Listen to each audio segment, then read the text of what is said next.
The man whom God blessed with unshakable power long ago, there lived a poor man who owned nothing but his faith.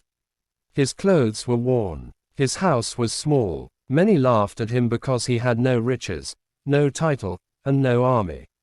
Yet every morning before sunrise, he climbed a lonely hill, knelt beneath an ancient tree, and prayed. He never asked God for gold. He never asked for fame.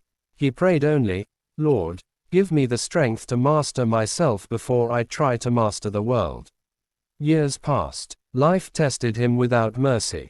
His harvest failed. His friends abandoned him. His enemies mocked him. His family suffered through hunger. Still, every dawn he returned to the same tree. One evening, after years of faithful prayer, a violent storm swept across the land. Thunder shook the mountains, and lightning split the sky.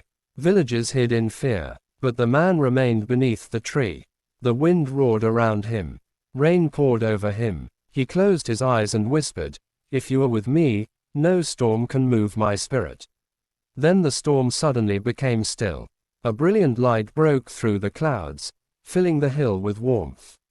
The man felt no fear, only peace. A voice spoke deep within his heart.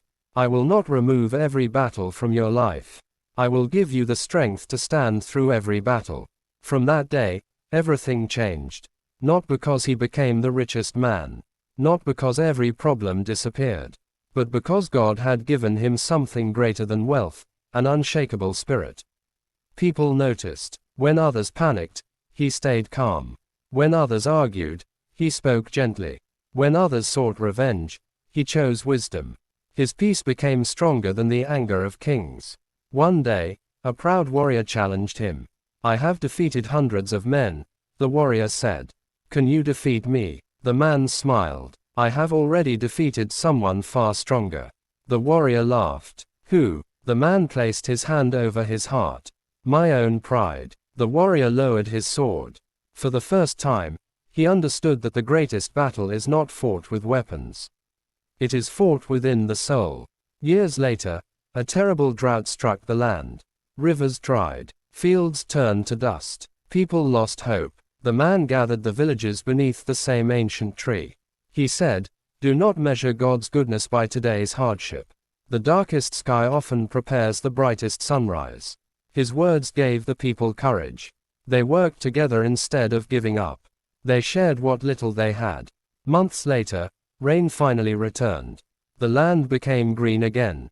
The villagers celebrated, but they knew the greatest miracle was not the rain. It was the faith that had kept them united until the rain came. When the man grew old, children often asked him, "Grandfather, what is God's greatest blessing?" He smiled gently and answered, "Not power that makes others fear you. Not wealth that can disappear. Not fame that people will forget." He looked toward the heavens.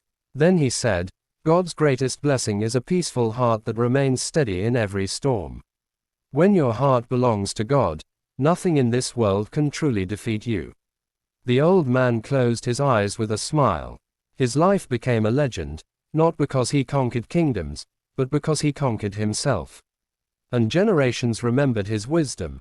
A person blessed by God is not always the strongest in body, but the strongest in spirit. For storms can break mighty trees, but they cannot shake a soul whose roots are planted in God.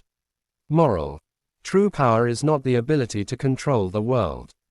True power is remaining faithful, humble, and peaceful while trusting God through every season of life.